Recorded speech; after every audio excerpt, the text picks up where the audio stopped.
Right then, after Tuesday night, Darryl Clark said that defence is an area that he wants to start working on a little bit more in training. Is that something that's been drilled into you this week so far?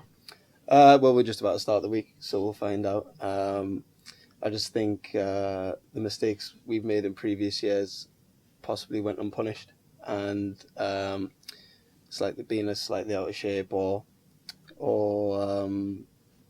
making little errors here and there, however small, get punished the higher you go. And I think we're starting to realise that now.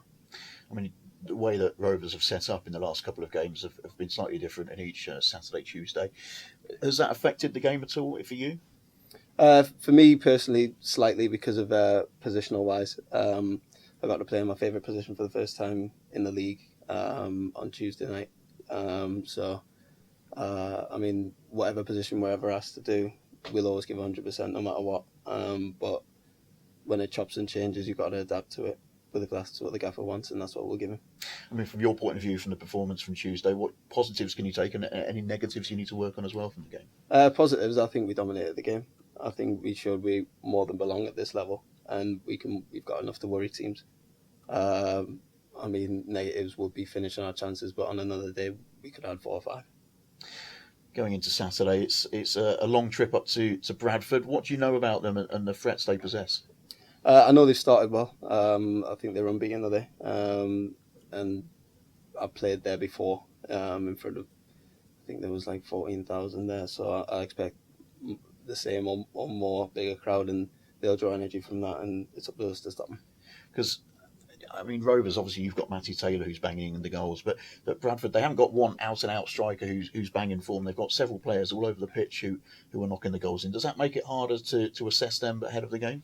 When we look at the team, there's always 1 or 2 threats. We'll never ever single someone out. There's always a few ways that they can hurt opposition teams, so we'll look to nullify that on Saturday.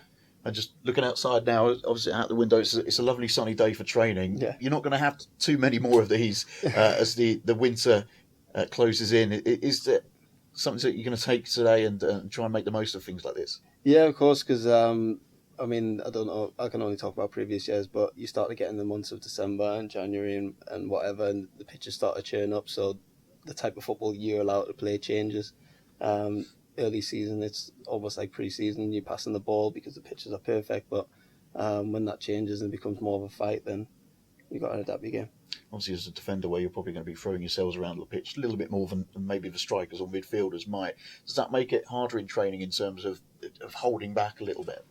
No, because we've got a thing where we train as we play, and if we don't, we won't find ourselves in the team on the Saturday.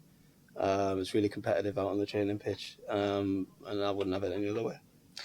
Rovers have got quite a few Tuesday, Saturday games coming up. Does that affect the way you prepare for games? Because obviously, if you've got a whole week to prepare, you're going to be training a little bit more.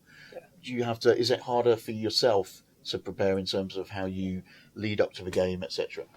It's more about managing your fatigue, really. If you're tired from the Saturday game, it's vitally important what you do on the Sunday and the Monday. But in terms of rhythm, I think it's better. You can't really replicate. I mean, we try, but you can't really replicate what you get in a match out on the training pitch. So there's nothing better than playing games.